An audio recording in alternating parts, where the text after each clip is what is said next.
Point chaud avec Kamel Shrif. Après avoir laissé la guerre menée unilatéralement par Netanyahou se poursuivre interminablement, au prix de la plus grande désolation pour les Gazaouis, Trump a enfin décidé d'intervenir. Il est le seul dirigeant au monde à pouvoir le faire, vu son excellente relation avec le Premier ministre israélien.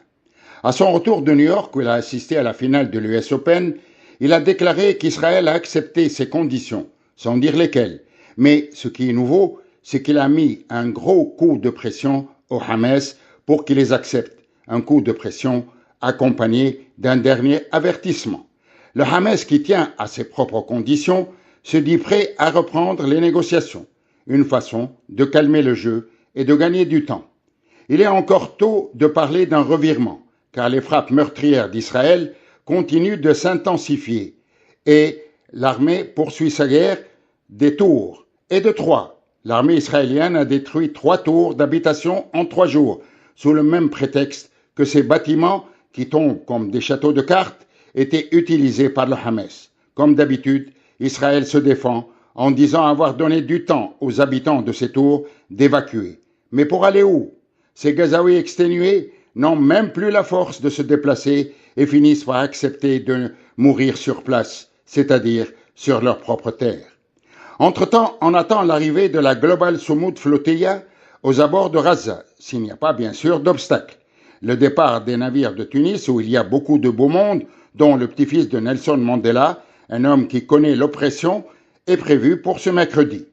Dans 12 jours, il y aura aussi la fameuse réunion à l'Assemblée générale de l'ONU sur la création du futur État palestinien, réunion qui pourrait se tenir à Genève et non à New York, après le refus inacceptable de Washington de délivrer des visas à la délégation palestinienne, y compris à Mahmoud Abbas.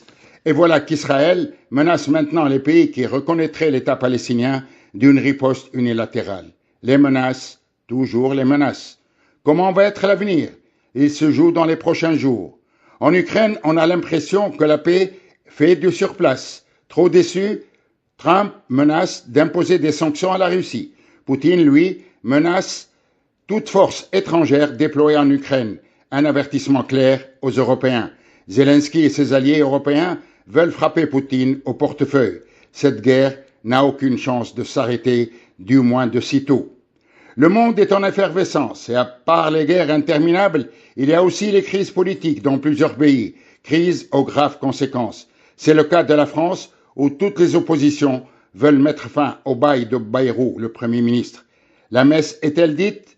On le saura ce soir après le vote de confiance à l'Assemblée nationale qui pourrait sonner le clap de fin au Premier ministre français et à son gouvernement. La France est entrée dans une zone de forte turbulence. D'ailleurs, une atmosphère lourde pèse sur le monde entier. Point chaud avec Kamel Shrif.